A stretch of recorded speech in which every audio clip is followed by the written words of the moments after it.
but not David. David likes to be rock climbing, surfing. The only picture we had of a guy surfing in the Global Biofest website, and that passion took him to work to conserve wildlife, specifically with the Haribon Foundation. Some really incredible stuff they've got on the go. But today he is going to join us to talk about the Rufous-headed Hornbill. For those who don't know hornbills, they are the most spectacular birds possibly in the world. I'm very biased, but I really do love them. And so, David, welcome in today. So nice to have you, man. Good morning, good afternoon, good evening, wherever you are Yeah, in the our world. audience is everywhere. They're all over the world. Right. So it's a pleasure to be with you guys this morning or this day. And we're very thankful for you're giving us the opportunity to share our work and our efforts for the hornbill and their habitats here in the Philippines. Well, I'm so excited to dive in, ask a few questions when we wrap up. But if you want to bring up your presentation and show us this really, really special, All right. I love that. So I love your backdrop too. You've got the best virtual background of all time. Talk about wanting to come visit. Yeah, this is actually one of our conservation sites here in Panay Island. So, yeah, so I hope you can visit the area. Yeah, it's perfect. You're full screen. You're good to go, man. All right, so is my screen all right? It's perfect. Couldn't be better. All right, so I'll just go ahead then. So again, good morning and good evening, good afternoon, wherever you are in the world. So once again, I'm David from the Haribon Foundation. Haribon Foundation is a bird life partner here in the Philippines, and we are the pioneer environmental organization here in the country. And this year we're turning 50, so watch out for our events here in the Philippines. So let me just share with you our conservation work for this special species, no?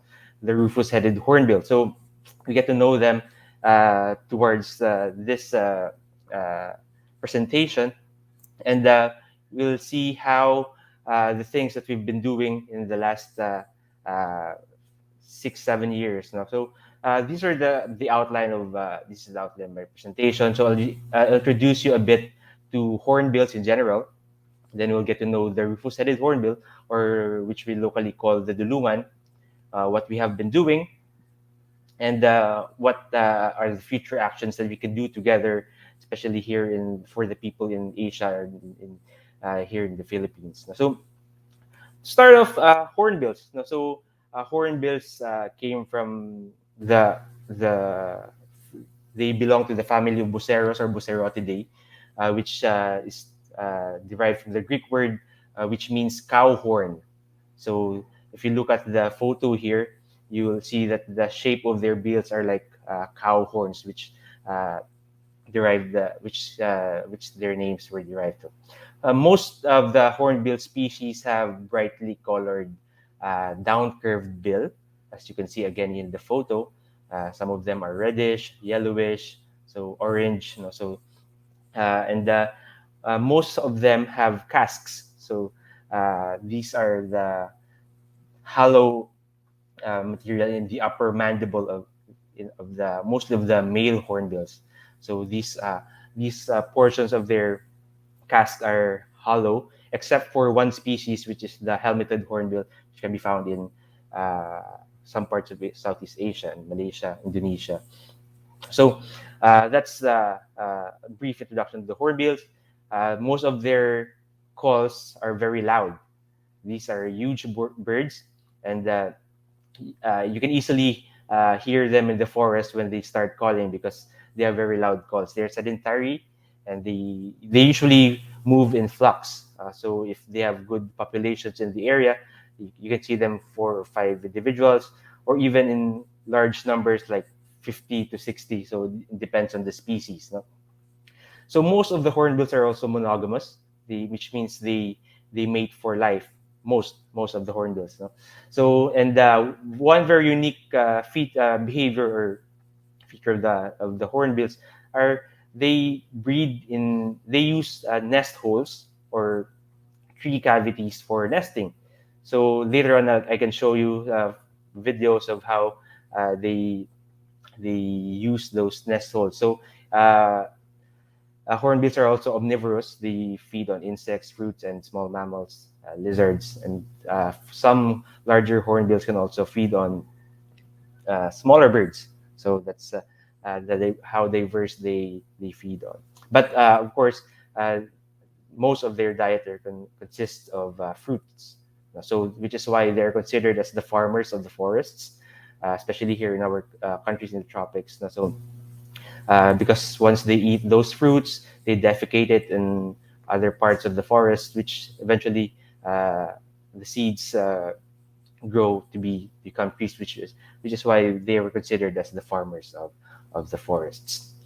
Now, according to IUCN, there are 62 species of hornbills in the world, and they're distributed all over subtropical Africa, Asia, specifically in Southeast Asia, and of course in Melanesia, which is in the southern part of Southeast Asia, or in the Papua New Guinean islands. So, if you can see in the photos, there are a lot of hornbill species, especially here in Southeast Asia. So, then in Myanmar, Thailand, and Malaysia have many species, but many of these species they share per country. What's unique with the Philippine species are they are all endemic in the Philippines, which means they can only be found in the Philippines. So that's we do not share our hornbills with other other countries nearby. So these are the 10 hornbill species in the country, and they are distributed in different islands as well. So they, apart from being country endemic, they are also island endemic species. So, for example, the Luzon hornbill here can only be found in Luzon Island and in other nearby smaller islands. The Mindanao hornbill can only be found in Samar, Leyte, and Mindanao, and it goes to other species as well. Unfortunately, 8 out of our 10 species are now threatened. So which includes the two critically endangered hornbills down here, which is the Sulu hornbill, which can only be found in Sulu group of islands, and the species that I will be talking about this morning, which is the Dulungan or the Rufous-headed hornbill, which can only be found in Negros and Panay. No, so today we have 3 critically endangered hornbills in the world, and 2 of them are in the Philippines. So that's how bad the situation of hornbills here in the Philippines. So this is how the Rufous-headed hornbill looks like. So, like most of the birds, males are usually more colorful than females, right? So, and the Rufous name also connotes to the brownish red color which the ornithologists use. So the Rufous-headed, which describes how the features of the bird. And they also have a very unique call, goat-like sound. So if you have your earphones or you have good audio, I hope you can hear this.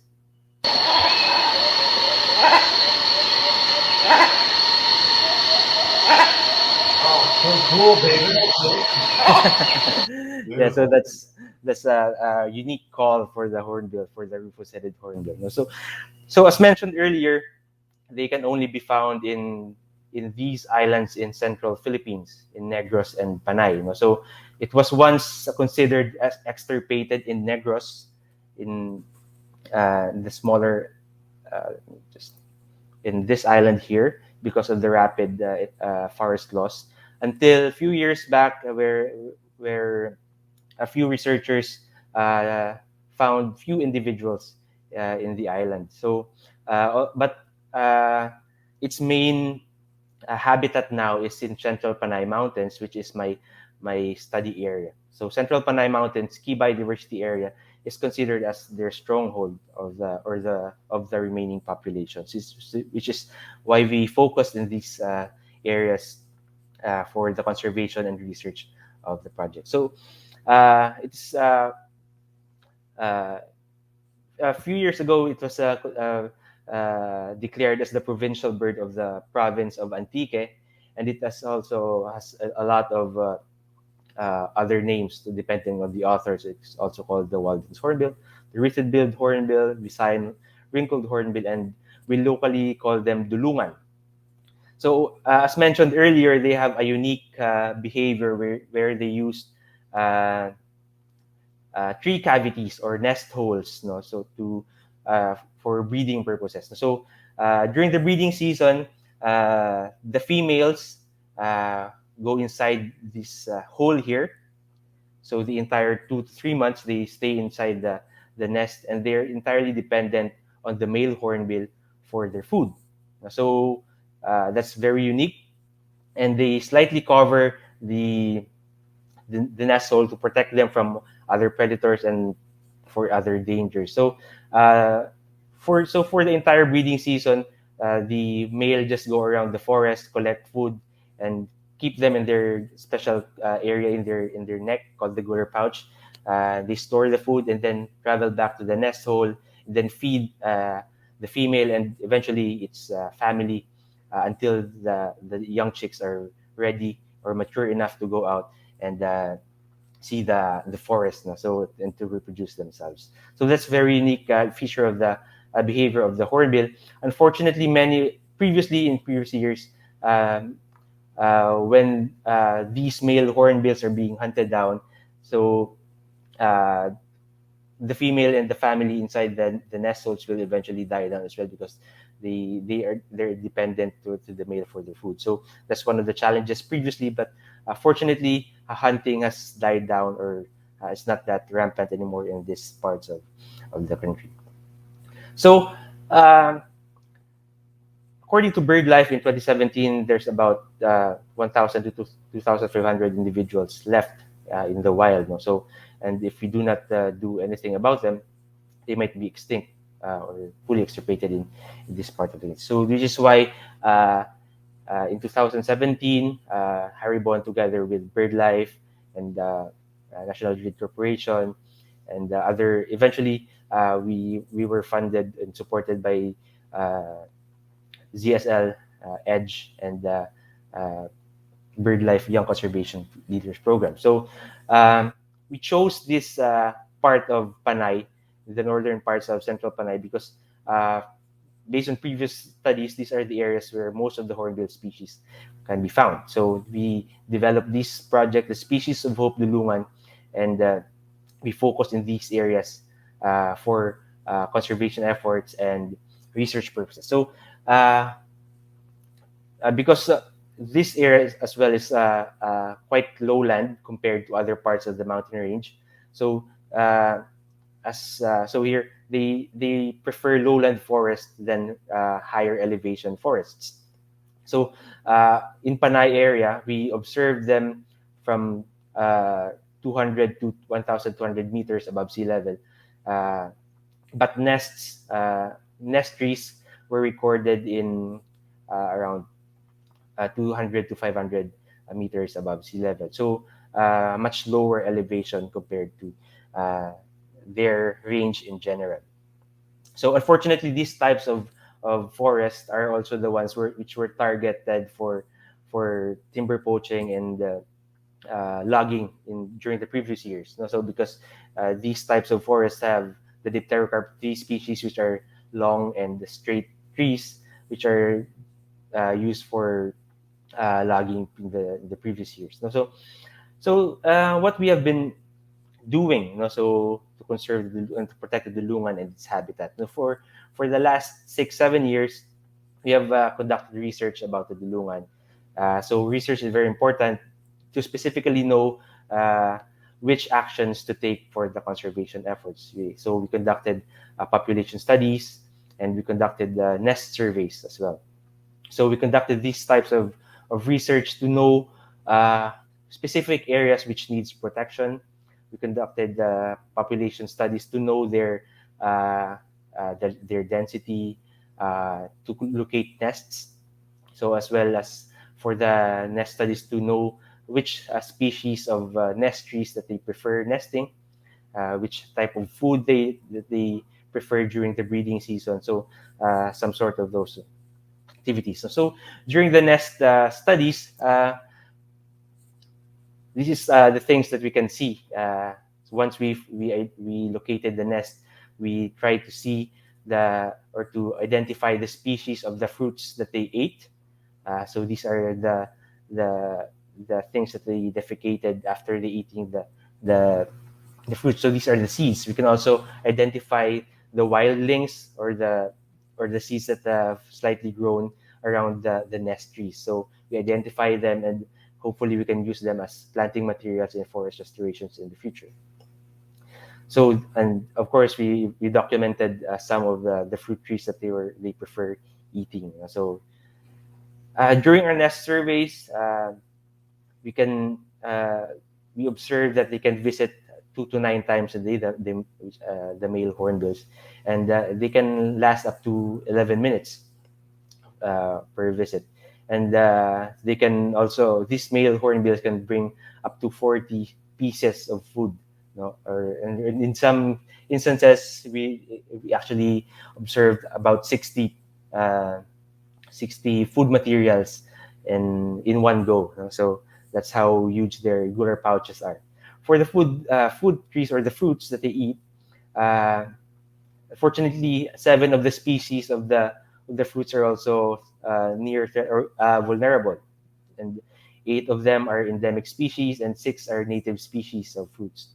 For the nest trees, unfortunately, not only the hornbill is critically endangered, but 3 critically endangered nest trees are also observed. No? So 6 of them are vulnerable species, 3 are endemic, and 3 native species. This just shows how important native tree species for this uh, hornbills. No? So they during our observations, most of the forest areas uh, have native tree species, which are very important for for these hornbills and other wildlife as well.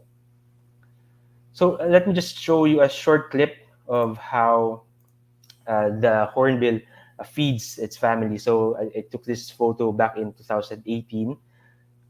So so once they go back to the nest, the hornbill regurgitates uh, the food that he collected and then give it to the female inside the nest hole. So as you can see earlier, there was an insect. Now there's fruit, and as mentioned earlier, there are several species of fruits, and unfortunately, we were not able to properly identify the insects that they feed in the nest areas. So very carefully, they're very observant. So it's good that they you have these types of eye. So if you look at this uh, part, that's like a woodworm, which states the diverse types of food that they prefer eating. So all right. So generally, the lumans need really good forest. No? So they like the pterocarp species for nesting. So the female will seal the hole with fruit and animal matter, and leaving just a small slit, for the male to deliver food, and until the chicks are eventually ready to go. So what we did with of course, research is just research if we do not partner with communities for sustainable efforts for the conservation. So we partnered with the local communities and local government in this matter for continued effort. So we trained local bantay gubats, or the local forest guards, to help us monitor the species as well as the illegal uh, activities in the ground, so they can easily report these activities to the Department of Environment and even the local government. So we trained several bantay gubas or forest rangers in each of the community, and then we also developed a forest protection and law enforcement plan with these forest guards, which was eventually adopted by the local government to gain more support. So we also uh, introduced biodiversity-friendly livelihood to help them financially, and to give them a little bit of support in general. So these Bantay Gubas are volunteers, which is very crucial also to the conservation efforts that we're doing.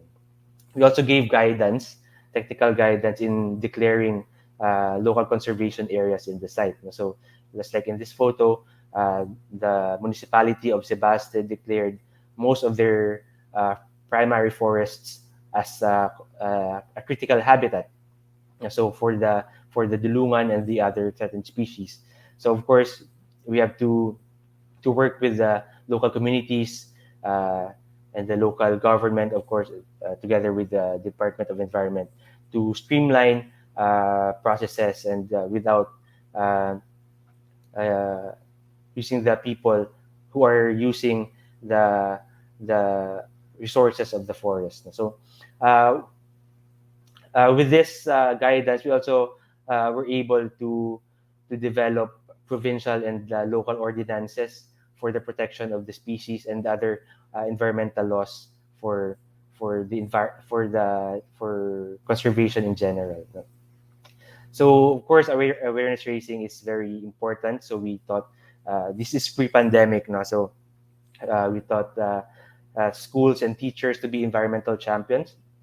So, with using the Haribon's Eco Rangers and Eco Guardians program, wherein we were able to uh, teach more than thousands of students in different parts of uh, of uh, of Panay area. No? So we taught them how to uh, about basic biodiversity conservation, uh, importance of basic environmental concerns. No? So that's reaching a lot of uh, areas in the education field.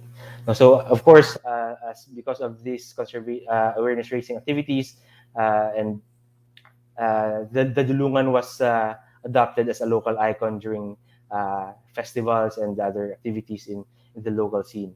We also developed a resource book with the Department of Environment featuring the Dulungan and other wildlife species located in Panay Island. And one of the unexpected output of the project was this the establishment of the Dulungan Youth. So most of them were previously trained by during our Eco Rangers and Eco Guardians program. But then after the project has ended, they developed themselves as a youth organization, which wherein after our project they conduct activities by themselves. So they do tree planting activities, they do awareness raising activities, uh, even without our guidance and support. So until now, they have been very active in doing these conservation efforts, and even during the pandemic uh, times, no, they continue to do online activities and webinars to help educate their peers, schools, and other uh, uh, areas in the conservation. So moving forward, no, so these are the things that we've identified to help protect the species. No? So to prioritize the species testing trees and food trees and lowland forests in restoration activities. No? So we suggest or recommend those uh, nesting materials, nesting trees and food trees to be planted for future restoration, forest restoration activities. We also need to expand population sites for population studies, and of course, expand conservation areas or protected areas within Central Panay Mountains. And as mentioned earlier, since these our Bantay Gubats or the our forest guards are volunteers, we need to give them more support and hopefully institutionalize them at the local level and strictly implement forest and wildlife laws. And of course, continue awareness raising about the Dulungan and other conservation efforts. So with that, you can follow us on, if you want to know more about our conservation efforts, you can follow us in these social media accounts. And thank you very much.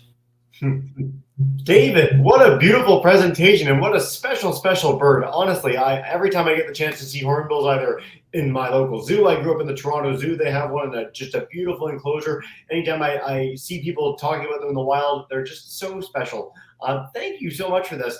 I want to dive in with a couple questions. Now, your follow-up, the person following you in the Global BioFest, Alexis Chapuis wants to know, what happens if the male kicks the female in the hole, he leaves to go fly and get food, if something eats him, or if he hits a power line, if he dies, what happens to the female and the baby? I've always wondered this too. Yeah, that's a very good question because as I mentioned during the presentation, they slightly seal the Yeah. the nest hole. So and they use hard like animal matter and like poop. No, so that's quite hard. And they breed during the summer time, so they can't really go out of the nest hole. So one of the interesting time during the breeding season, once the the chicks are quite mature enough, it's also in time where the rain starts to come in. So those seal matter starts to get softer. You know, Okay. so that's how they eventually get out. But if it's still hard, they really don't get out of the nest. So if something happens to the males, then eventually they'll just die off inside the nest. Yeah. I mean, it's a sad story, but it's one I've always been curious about as well, if they could peck their way out if they needed to. So, okay. Alexis, good question, though.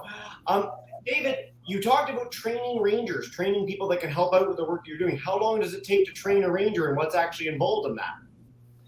Well, that's a good question.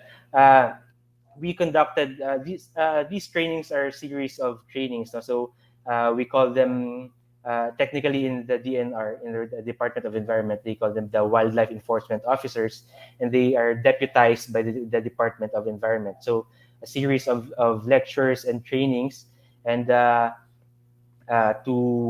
know the laws itself, to identify the wildlife, to uh, to know what to do after they report these incidents. No, so these this may actually the training itself is a 3 day event, a 3 day training course, and then they will be deputized. No, so it's quite a long process as well. But then they were very helpful.